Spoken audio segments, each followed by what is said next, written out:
nggak tahu sih ya. Boleh diomongin di publik nggak ya? Semester pertama perkuliahan, kebanting lah semua ekspektasinya. Itu kurang setuju dengan sistem ospek yang ada di Indo tuh yang lama banget.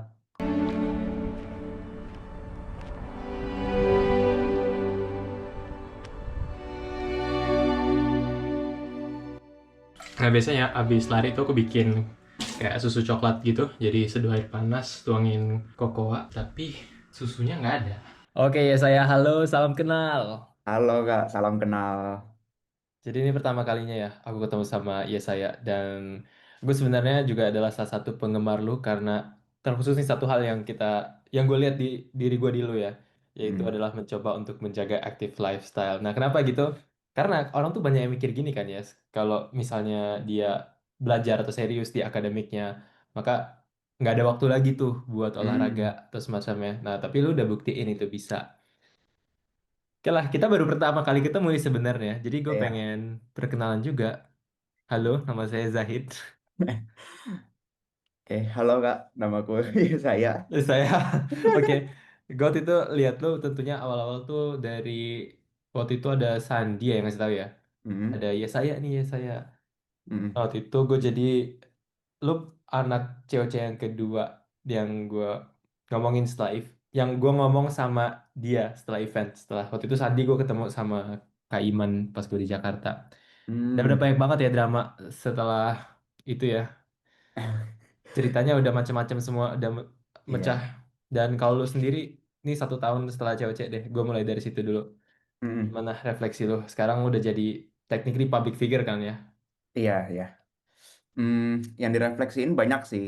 Kayak mungkin dulu kan waktu SMA itu kan aku ini gini kan kayak high achiever student gitu lah. Hmm, Terus waktu itu tuh berhasil menang OSN gitu kan. ya, Berhasil menang OSN terus waktu itu tuh aku tuh mikir kayak ah ini lomba yang paling susah di SMA aja bisa gue taklukin gitu kan. hmm, Kayaknya udah ikut lomba-lomba kayak COC gitu, maksudnya kayak angin lewat aja lah gitu ya. hmm, Gitu kan. Terus ternyata di luar ekspektasi ya. Maksudnya selain dari lombanya itu sendiri, dari pressure dari luarnya terus ternyata unexpected gitu ya. Kayak reaksi hmm, netizen, terus gimana cara handle media sosial. Karena sebelumnya kan aku tuh bener-bener jarang ya pakai media ya, sosial. ya, ya, Terus setelah kena exposure yang gede gitu, oh ternyata gini rasanya nggak bisa tidur bacain komen gitu-gitu sih. Dan hmm, jadi lebih berefleksi, jadi banyak sih perubahannya kayak lebih berhati-hati gitu ya dalam bermedia sosial gitu. hmm. Dan gue emang lihat itu satu hal ya waktu cewek yang season pertama itu Hmm. kan hits banget ya di Indonesia. Dan gue lihat jadi banyak ya yang tadinya datang sebagai mahasiswa, terus keluar Mm-mm. tuh jadi artis yang Ya, ya. beneran jadi selebritis gitu kan. Jadi gue Mm-mm. penasaran tuh gimana proses yang lu laluin waktu itu. Mm. Em, Waktu itu mungkin kalau aku lebih ke ini ya, lebih ke mikir kayaknya dulu kalau misalkan ngerintis dari nol buat jadi public figure gitu, kayaknya susah Hmm. banget gitu. Terus gue dapet kesempatan nih, ada apa? Ada batu loncatannya gitu.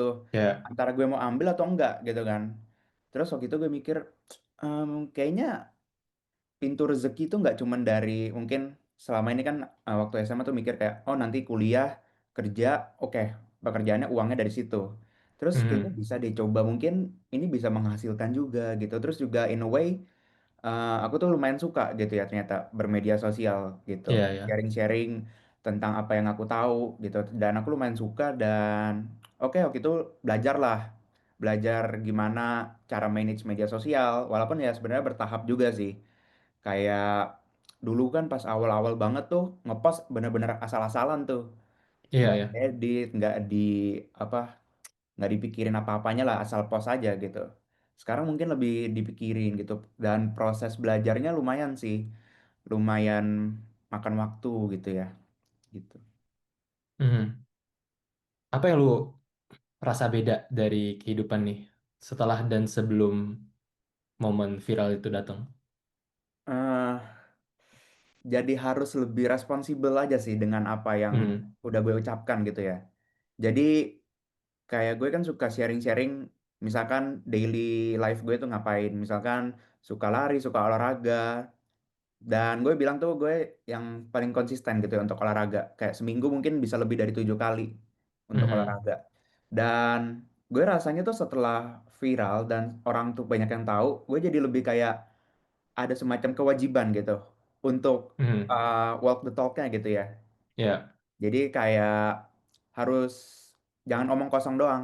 Jangan kayak, oh gue Mhm. ngomong ini di medsos tapi aslinya begini gitu. Ya. Terus jadi lebih dulu tuh kalau misalkan kayak keluar rumah gitu ya, kayak ya udah bodo amat orang tuh nggak ada yang tahu mau gue penampilan kayak apa, mau gue ngapain aja tuh orang bodo amat. Tapi sekarang rasanya mungkin adalah orang yang tahu gue siapa, jadi kayak harus lebih behave, terus mungkin penampilan juga lebih dijaga gitu sih. Mhm. Kan waktu itu kuliah di jurusan UI, apa ya? teknik sipil. Teknik sipil, iya. Mm-mm. Dan lu ngerasa ada perbedaan nggak ya di pressure di dalam perkuliahan nih? Hmm, Setelah lu akhirnya terkenal kan, lu mm-mm. ngerasa pressure nggak? Karena kalau gue kasih background gue ya, waktu gue kuliah waktu itu sempat di ITB kan, meskipun masih online Mm-mm. waktu itu. Dulu kan belum ada cewek-cewek gitu ya, jadi gue terkenal Ya, dari Twitter waktu itu, terus gue bikin study with me, dan sepi banget dulu yang bikin konten. Makanya heeh. kayak kayak ya lumayan lah, mungkin nggak semua, tapi cukup banyak lah yang tahu gue tuh pas di dalam perkuliahan. Coba jadinya gue tiap kali mau nanya tuh jadi malu sekarang. Kayak gue Ya. takut terasa bodoh atau gue takut kalau misalnya kan nilai ITB itu suka diumumin ya. Gue takut Mm. gue nilainya jadi di bawah dan orang ngeh itu terus diviralin atau apa. Dan jadinya gue selama kuliah tuh jadi nggak enjoy sih sejujurnya. Hmm. Jadi pressure banget gitu. Kalau ada pengalaman yang serupa nggak? Paham, paham, paham. Sama banget sih, sama banget. Jadi Hmm. kayak merasa kita tuh harus memenuhi sebuah ekspektasi gitu kan. Kayak Hmm. orang Hmm. tuh mikir kita pinter gitu. Jadi kita harus kayak, oh gue harus belajar lebih lebih ini supaya gue tuh nggak pernah apa bilangnya kayak nggak pernah kelihatan bodoh gitu di depan Iya, orang. iya. Itu sih yang jadi mungkin sometimes itu jadi toxic gitu ya. Hmm. Dan jadi lebih malu gitu buat nanya. Kayak misalkan mau nanya ke teman yang dulu kita biasa aja gitu, sekarang tuh Iya. jadi kayak mungkin kita mikir, oh nanti dia mikir nggak ya, kok lu nanya gue sih kan lu pinter gitu. Itu Hmm. sih jadi ada pressure-nya sendiri gitu ya di Hmm. perkuliahan. Jadi lu ngerasa kayak ini sekarang nih lu kuliah tuh buat bukan buat belajar tapi buat perform gitu ya. Iya, bener banget, bener banget. Mhm. Nah kan lu baru ngeluarin suatu berita nih Mm-mm. yang gue yakin tuh deg-degan juga. Nah ini kita mirip juga nih di sini karena Ah, gue juga dulu lewatin fase itu di mana gue harus kayak ngumumin. Ya walaupun secara objektif gue bilang cerita lu lebih keren lah. Tapi yang gue rasain tuh gue rasa tuh pola ketakutan, kegugupannya itu mirip lah sebelum akhirnya kayak narik pelatuk dan guys, gue keluar dari ITB gitu, mau cari mm-mm. beasiswa dan semacamnya. Waktu itu gue gap year sih. Kalau lu sendiri gimana nih? Mungkin konteks dulu deh, apa yang keputusan yang lu ambil, yang lu lakukan? Konteksnya adalah jadi gue setelah kuliah kurang lebih 3 semester di UI dan akhirnya gue tuh Hmm, mengundurkan diri. Gue merasa bahwa jurusan ini tuh bukan tempat gue gitu, bukan tempat gue untuk hmm, berkembang dan gue coba proyeksi gitu kan kayak 5 tahun lagi, 10 tahun lagi tuh gue akan ngapain aja. Dan gue nggak melihat bayangan gue sebagai civil engineer. Jadi gue mikir hmm, ngapain gue buang-buang waktu di sini karena lumayan tersiksa juga ya, waktu itu kan, kayak iya, iya, benar-benar iya. gak menikmati prosesnya. Dan oke, jadinya gue mulai kayak rancang apa aja sih yang perlu gue lakukan kalau misalkan beneran mau keluar gitu. Jadi setelah gue berhasil merancang semuanya, gue bikin timeline-nya gitu ya. Bulan Hmm, ini ngapain-ngapain, terus apa yang harus gue lakukan untuk merealisasikan hal tersebut. Oke, gue ngirim surat pengunduran dirinya ke fakultas gitu. hmm. Nah, sebelum kita ke sana, gue pengen tanya dulu nih. Tadi kan lu bilang udah mulai kerasa kayaknya kalau misalnya forecasting ke masa depan nih, ngebayangin masa depan itu nggak ngelihat diri di teknik deh, teknik sipil ya. Nggak Iya, ngelihat diri di teknik. teknik sipil. Apa tanda-tanda yang lu liatin selama proses perkuliahannya? Oke. Pas proses perkuliahannya itu pasti yang pertama harus suka dulu ya sama materinya ya. Harus Hmm, suka dengan materinya dan ada rasa pengen apa ya, pengen tahu lebih terus gitu. hmm, Karena itu yang gue alamin waktu OSN gitu. Gue selalu pengen tahu lebih hmm. tentang dunia fisika, Eh, astronomi, lu OSN-nya fisika, astronomi, astronomi, oke. ya, astronomi. Jadi gue tuh selalu pengen lebih di luar kelas tuh belajar lagi, belajar lagi, belajar. Jadi kayak candu gitu. Mhm. Sedangkan di sipil gue tuh nggak ngerasa ini apa ya gitu ya. Sebenarnya ini udah gue rasain dari semester satu. Mhm. Cuman gue mikir, oh mungkin ini bidang baru, jadi wajar lah nggak suka di awal. Mhm. Mungkin kedepannya akan suka dengan materi-materi berikutnya. Mhm. Dan semester 2 begitu juga. Cuman ya, ya udahlah lanjutin dulu aja gitu. Nilainya juga oke kok. Semester 3, nah ini mulai berasa karena mulai materi sipil semua kan. Terus gue mikir, mungkin di semester ini doang.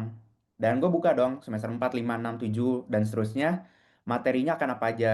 Dan gue mikir, gue nggak ada ketertarikan sama sekali di sini gitu. Jadi mungkin dari ketertarikan sih yang gue ngerasa kayaknya nggak nih. Mhm. Kayaknya gue di masa depan nggak akan bikin ini juga, nggak akan belajar ini juga gitu.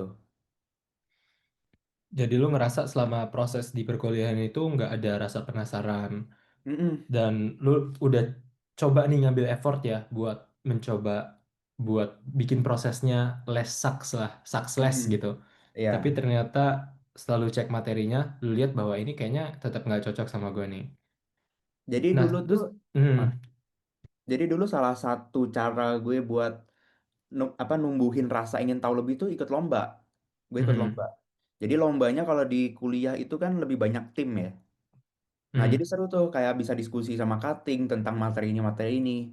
Dan waktu itu materinya emang lumayan seru, tapi di prosesnya tuh gue kayak nggak ngerasa apa ya rasanya pengen tahu lebih gitu. Kayak hmm, jadinya tuh selalu setidaknya gue memenuhi standar minimum lah gitu. iya, Jadi iya, gak ada usaha untuk menjadi yang terbaik dan itu sih mungkin salah satu indikator buat gue ya hmm. gitu. Jadi ketika lu lihat kalau diri lu yang biasanya ambisius dan menggebu-gebu ini, ternyata pas sudah masuk sini tuh kayak pengen terima bare minimum aja lah gitu ya. Iya, benar. Mhm. Jadi lu ada kayak pelarian gitu nggak selama lu prosesnya nih? Kayak misalnya waktu itu gue pelarian tuh gue belajar bahasa Korea gitu pas kelas. Hmm, pelariannya gue selalu ngajar sih, ngajar olim. Mhm. Ngajar olim karena kalau ngajar olim kan harus ngulang-ngulang materinya lagi, harus belajar lagi kan. Ya. Mhm. Dan itu ternyata lebih menyita banyak waktu daripada belajar teknik itu sendiri gitu. Oh iya. Iya, jadi gue kayak, oh kayaknya emang jiwa gue di situ, bukan di sipil gitu. Mhm. Oke. Dan bagian penting nih dari mengganti path hidup ya. Kalau di Mm-mm, Indonesia kan biasanya kalau kita udah milih jurusan tuh kayak ini tuh kita milih topi Harry Potter lah yang gimana kita pakai tuh seumur hidup kita bakal di jalan yang itu kan. mm-mm, Gue nggak tahu di Harry Potter gimana tuh cuma gue minjem cerita doang. Tapi tuh di Indonesia tuh kesannya kayak kalau misalnya lu awalnya masuk teknik sipil, maka lu seumur hidup akan di situ. Dan iya, jadinya pas ganti jurusan tuh kayak keputusan yang luar biasa, gede banget. Yang mana mm-mm, pas gue nonton-nonton video-video orang dari luar ya, kok mm-mm. mereka santai banget nih Iya, ganti-ganti kayak jurusan biasa itu. aja kan. Iya bisa aja kan, kayak gap year, cari jurusan. Nah karena ada beban ini nih, gue penasaran lu siapa orang yang pertama kali lu komunikasiin tentang desire ini dulu, keinginan keinginan untuk ganti jurusan. Hmm, kalau untuk keinginan awal ganti jurusan pasti teman sekolah ya waktu itu. Tapi mungkin ini Mhm. spesifik teman dekat aja. Cuman satu orang sih. Cuman kalau Mhm. misalkan yang bener-bener seek help gitu, Ya. yang ada tindak lanjutnya itu ke waktu itu mulai dari Kaiman. Hmm. Kaiman. Jadi waktu Oke. itu gue Hmm. telepon Kaiman dan gue minta pendapatnya. Kaiman, menurut kakak gimana sih tentang gini gini gini. Dan Kaiman juga sempat bilang kayak, iya dulu Zahid aja berhasil kok gitu. Dan mungkin coba lu nanti ngobrol-ngobrol sama Zahid, siapa tahu dapat insights gitu. Cuman waktu itu kan gue mikir, belum kenal gimana ini tiba-tiba minta gitu-gitu kan. Jadi kayak Hmm. ya udah cobain tanya yang lain dulu gitu. Jadi waktu itu tanya ke kayak Kak Vira atau ke Hmm. teman-teman cewek yang lain gitu ya. Nah, gimana katanya? Jadi ya emang keputusan ini kan pasti keputusan gue sendiri kan. Jadi Ya. apapun konsekuensinya nanti ya harus diterima. Tapi yang yang harus dipersiapkan baik-baik itu apa plannya apa ya? Apa bilangnya ya? Petnya apa gitu yang mau dilalui Hmm. selama nanti udah keluar. Jadi jangan pas keluar tuh masih ngerancang. Hmm. Jadi udah tahu nih misalkan udah keluar selama bulan ini akan ngapain aja, bulan berikutnya ngapain, terus kampus apa aja yang ingin dituju gitu. Ya. Jadi benar-benar udah ada grand design-nya untuk Hmm. keluar ini mau ngapain. Jangan sampai nanti ada istilah kata hari nganggurnya gitu. Hmm. Itu sih. Oke. Terus gimana lu komunikasiin ke, lu masih waktu itu masih butuh persetujuan orang tua nggak? Atau udah dibebasin? eh Jujur kalau orang tua waktu itu gue kasih taunya di Hamin 1. Amin satu, oh, oke. Hamin 1. Jadi setelah gue udah punya semua rencananya, dan waktu itu kan udah pasti harus ngomong ke orang tua dong. Gue udah persiapin kira-kira, orang tua gue ini bakal nanya apa aja sih gitu. Jadi gue udah pikirin jawabannya bakal Mhm, ini. mhm, Dan ya, ya gue ngomongin ke orang tua gue tuh dengan jelas tujuan gue tuh apa, kenapa, dan gimana supaya gue bisa kuliah lagi gitu. Dan gue berhasil meyakinkan bahwa gue pasti tahun depan akan kuliah lagi gitu. Jadi akhirnya di awalnya awalnya pasti nggak setuju lah. Pengennya lulusin dulu aja gitu kan, sayang udah 2 tahun. Tapi mhm, setelah gue berhasil yakinin dan akhirnya dikasih deh. oke. Jadi pas lu momen itu tapi belum tahu kan langkah selanjutnya nih mau kemana gitu, yang fix. Karena Hmm, Maksudnya untuk kampusnya gitu. iya ya, kan setahu gue lu baru ngumumin dapat kampus di mana dan lu juga sempat ikut UTBK kan. Berarti Mm-mm. pas lu momen keluar tuh lu belum sepenuhnya punya rencana yang lu pegang gitu kan. Kalau untuk rencana daftar kampusnya kemana aja, terus persiapan apa aja itu udah ada. Tapi Hmm, kalau untuk LOA-nya belum ada. ya. Jadi Tapi lo udah kayak ngukur lah ya resikonya dan menurut lo ini cukup reasonable dan realistis ya. ya waktu itu sebenarnya ada sedikit denialnya juga sih. Ada Gimana sedikit tuh? denial. Jadi waktu itu kan sempet ngincar kampus top yang ada beasiswanya kan. Iya, iya. Dan nilai SMA gue tuh comblang lah, comblang ke matematika fisikanya gitu. Hmm, Dan yang lainnya tuh agak mid lah. Jadi gue mikir, iya. dengan sertif OSN ini harusnya bisa-bisa aja kok. Teman gue yang OSN pada masuk. Jadi ya waktu itu ada sedikit gila-gilanya gitu ya. Hmm, Tapi ya akhirnya tertampar realita gitu dan akhirnya harus muter kepala, muter jalan kan, harus gimana gitu. hmm. Dan akhirnya sekarang lu udah dapet ya. Lu Mm-mm. jadi yang sebut. Gimana Di sekarang? di University Malaya. Wow, mantap. Salah satu top dunia juga ya. Iya. Hmm. Apa pertimbangannya waktu itu lu milih antara dalam dan luar negeri? Nanti gue tanya yang lebih spesifik tentang UTBK-nya, tapi gue sekarang pengen atau penasaran dari thought prosesnya. Kan lu udah ngerasain kuliah di Indonesia. Mm-mm. Apa yang bikin lu kayak kalau misalnya ganti jurusan tuh enggak nyoba di ITB misalnya atau di UI lagi? Apa yang Mm-mm. bikin lu mikir kayak oke kita coba di luar? Oke. Sebenarnya ini juga nggak tahu sih ya. Boleh diomongin di publik nggak ya? Coba aja nanti kalau salah gue sensor. Oke. Eh, jadi waktu itu tuh setelah ini paling berasa pas semester pertama sih, semester pertama perkuliahan. Hmm. Gue kan Hmm. awalnya emang pengen masuknya ke luar negeri kan. Cuman waktu itu Iya. persiapannya emang hampir dibilang nggak ada, jadi nggak Hmm. keterima ya reasonable gitu kan. Dan akhirnya masuknya ke UI gitu.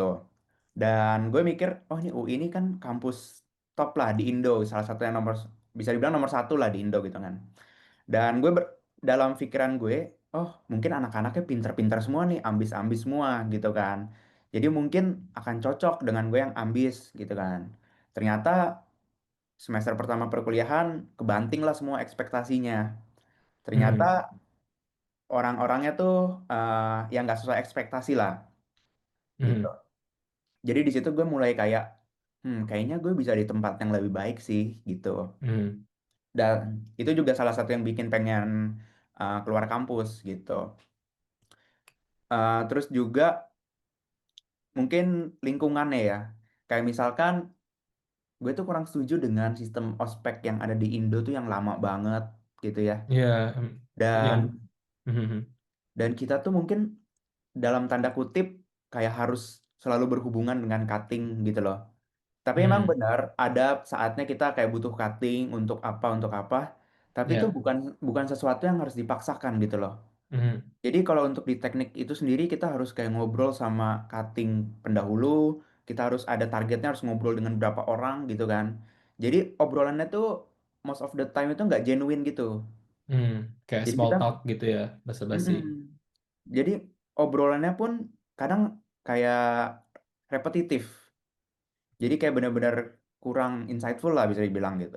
Dan akhirnya malah buang-buang waktu. Yang tadinya bisa untuk belajar, malah untuk jadi kayak harus nyari-nyari cutting, kontak-kontak cutting gitu. Jadi di situ mulai kayak, ini apa sih kok begini gitu kan. Tapi Hmm. ya udahlah waktu itu kan dijalanin aja. Terus juga mungkin sistem pembelajarannya juga tidak sesuai ekspektasi gitu ya. Ternyata dosen-dosennya juga banyak yang bisa dibilang mungkin mungkin juga karena faktor gajinya yang kurang gitu ya. Jadi banyak Hmm. yang lebih fokus di luar. Jadi kadang dosennya nggak hadir, diganti sama asdos Ya. lagi. Asdosnya kan juga Hmm. cutting gitu kan. Ya. Jadi kayak kurang dapat ilmu-ilmu yang mungkin penting gitu buat Ya. mahasiswa-mahasiswa gitu. Hmm. Gitu sih. Mhm. Oke. Dan gue rasa lu nyampein ini juga sebagai suatu apa ya deskripsi realitas lah kepada orang. Dan karena gue lihat nih banyak banget dari anak SMA yang mau masuk kuliah, itu menurut gue sangat menginflasikan nilainya perguruan tinggi negeri tertentu gitu. Yang Mm, mana pada akhirnya itu kan menurut gue ya itu soal cocok-cocokan individu aja sebenarnya kan. mm, Dan soal ospek sih gue juga kadang masih bingung ya. Maksudnya pas di SMA gue kayak masih dapat esensinya gitu tapi pas udah kuliah gue kayak kita sama-sama 23 tahun loh gitu tapi gue ngejar-ngejarnya kayak ya ya udahlah itu satu sisi. Nah akhirnya lu udah sama strategi lu daftar dan dapet nih di University Malaya ya, mm. terus itu di tahun yang sama ya pas lu ngambil UTBK juga. Iya, di tahun yang sama tahun ini 2025. Aha. Nah terus kita tuh dapet, gue sih dapet sesuatu yang mirip ya dari segi respons audiensnya kayak misalnya kita udah dapat kursi nih di PTN terus dibilang pas kita relakan kita lepas tuh ada yang bilang ya ini kan harusnya kalau kamu di situ kan itu kamu berarti ngambil slotnya orang lain kan berarti kamu egois dong dan semacamnya. Ah, Nah gue sempat lihat tuh post lu yang tentang itu tapi gue pengen lu ceritain lagi nih tentang ini. hmm, oke. Jadi ini sebenarnya juga pos itu berangkat dari keresahan gua sih. Kayak Mhm. gue mikir UTBK itu kan sebuah kompetisi gitu. Bukan Iya. soal siapa-siapa yang kasihan gitu, harusnya bisa ini, bisa Mhm. dia, tapi lu ambil kasihan gitu. Jadi Mhm. gue tuh mikir, ini kompetisi, tapi kenapa lu pada tuh yang kalah saing kayak marah gitu ketika lu kalah saing sama yang lebih bagus. Harusnya kan lu tuh instead of ngatain mereka apa gitu, lu tuh bebenah gitu, refleksi apa yang salah dari persiapan lu kemarin. Mungkin lu nggak sekeras mereka belajarnya gitu. Jadi itu mungkin yang sering gue lihat ya patternnya ya. Kayak Mhm. ketika orang gagal, mereka tuh malah nyalahin yang berhasil gitu. Kayak mungkin bilang apalah kayak egois atau misalkan Iya. bawa-bawa soal ethics gitu. Jadi itu yang Mhm. mungkin gue kurang suka sih dari banyak orang Indo gitu ya. Mhm. Sih, oke. Dan mungkin juga satu sisi tuh kayak maksudnya ini kan berarti ada sesuatu dari sistemnya yang harusnya bisa diperbaiki, misalnya entah dari adanya waiting list kah atau apa. Mm-mm. Jadi ya enggak fair juga kalau misalnya kesalahan atau kekurangan sistem tuh malah dibebanin ke pesertanya menurut gua. Serta benar, Mhm. benar-benar. Dan berarti lu kapan nih mulai kuliah di University Malaya Mulainya 1 Oktober itu orientation. tahun ini? Nah, Ya. berarti technically lu sekarang kan lagi dalam gap year ya. Mm-mm. Gue ngerasa gap year itu salah satu momen life changing lah di hidup gue Mm-mm. kayak gue banyak banget belajar dan pas masuk kuliah jadi lebih siap juga secara mental dan fisik dan segalanya karena emang kuliah itu kayak yang lu tahu ya kan itu sebenarnya tanda kutip permainan ya dalam artian kayak kadang gue ngerasa nilai yang kita dapat pada akhirnya tuh bukan sepenuhnya cerminan kecerdasan tapi kayak sepintar apa kita milih kelas milih dosen Ah, kayak gitu-gitunya kan. Nah itu gue belajar selama gap year nih. Nah lu karena mau kuliahnya Oktober nih, apa aja mm-mm. persiapan yang lu lakukan sama gap year ini? Sebenarnya kalau untuk persiapan kayak kuliahnya banget ya, kayak misalkan nanti belajarnya segala macam, jujur belum ada. Hmm. Tapi gue tuh lebih mempersiapkan dari aspek lain. Kayak apa Jadi tuh? uh, ada aspek lain yaitu aspek finansial. Jadi Hmm. ini kan nanti sebenarnya agak berat juga buat gue gitu kan. Ini kan kuliahnya akan gue coba biayai sendiri gitu kan. Karena Hmm. ini juga salah satu konsekuensinya. Kalau gue mau kuliah di luar negeri, gue harus siap membiayai diri gue sendiri. Jadi Ya, sekarang itu ya mencoba ini sih, mencoba mencari uang sebanyak-banyak ya bisa dibilang. Dan itu jadi lumayan banyak momen-momen humblingnya gitu. Jadi lebih lebih ngerasain gimana susahnya cari uang gitu kan. ya. Dan ternyata gini gitu rasanya berdiri di kaki sendiri Mhm. gitu. Jadi kayak harus lebih responsibel sih nanti. Karena kalau misalkan emang gue gagal selama persiapan ini, ya gimana kuliahnya nanti gitu kan. Ya. Tapi ya Berarti gitu lu misalkan. memutuskan buat financing sendiri itu by choice kah? Kayak lu milih kali ini pengen coba sendiri atau dari Ah, mana? enggak sih karena emang harus ya. Ya, Karena emang harus. oke. Tapi lu udah jadi kalkulasi awal lu sebelum milih kuliah di sana. Sebenarnya ini di luar kalkulasi awal. Maksudnya Mhm. pas pertama tahun kemarin nentuin mau keluar, itu tuh awalnya selalu optimis bisa dapat beasiswa 100%. Ya, Ternyata gagal dan akhirnya kenapa? Ini juga salah satu alasan kenapa Malaysia karena tuition fees-nya masih bisa dijangkau lah gitu dibanding kayak Singapura yang ratusan juta per semester itu udah ya. kayak wah nggak bisa sih. Mhm. Tuh, eh jadi kayak bulan kemarin 2 bulan kemarin tuh nentuin kira-kira ini kan nggak ada beasiswa nih. Kira-kira ngecek dulu nih untuk living expenses-nya berapa sebulan. Terus juga tuition fees-nya berapa. Dan akhirnya yang terbaik itu ya ada di Malaysia gitu. Mhm. Dan gue yakin berarti bagian besar dari upaya financing ini datang dari profil lu sebagai public figure lah sekarang ya. Ya benar. Aha. Dan ini kan lu udah setahun ya sejak COC season pertama. Iya. Dan gue pengen tanya dari segi itunya. Berarti kan biasanya tuh kan polanya dari rilis TV series tuh kan ada momen naik tuh. Terus kan trennya Mm. kalem kan. Ya. Ya, lu udah ngerasa itu belum? Udah. Jadi udah ngerasa nggak sekenceng dulu ya. Mhm. Mungkin juga karena udah setahun gitu kan orang-orang udah Ya. hilang lah hype-nya. Di segi apa aja lu ngerasain itu? Dari mungkin engagement gitu. Mhm. Terus ya paling berasa dari segi engagement sih. Orang jadi kayak nggak semenggebu-gebu dulu gitu. Ya. Kalau dulu orang biasanya gimana? Kalau dulu mungkin